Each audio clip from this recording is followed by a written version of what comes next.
back to my channel. I'm SLV Manalo. Please watch this video. Hope you enjoy and don't forget to follow and subscribe. Thank you.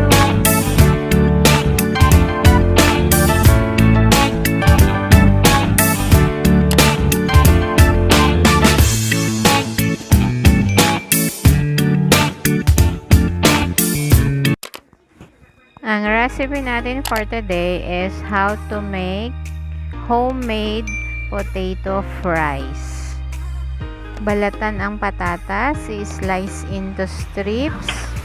Pagpakulo ng tubig, lagyan ng 2 tablespoon oil.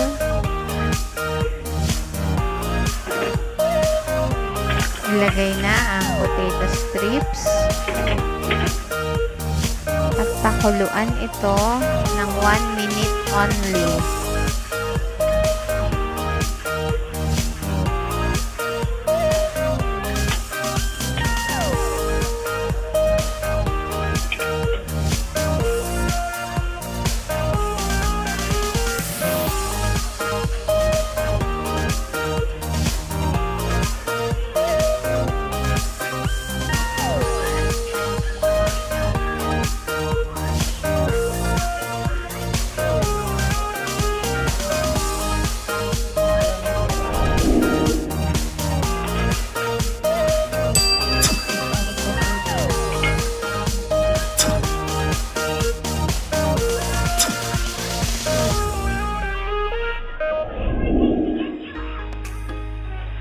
Hanguin at ilagay sa strainer, patuluan ng tubig para maalis ang init.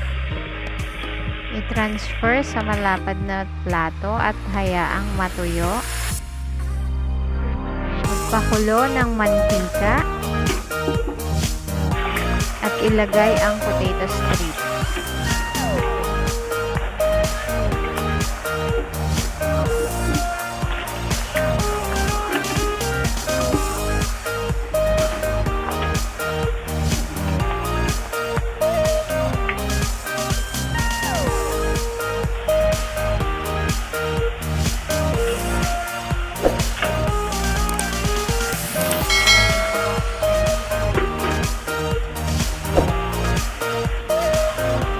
As you can see, golden na ang color ng fries. Pwede na itong hanguin.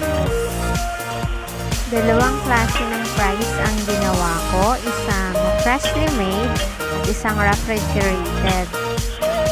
Gumawa ako ng fries frozen overnight. Then, gumawa ulit ako ng freshly made at sabay ko silang niluto para malaman ko ang difference ng galing sa freezer versus freshly made.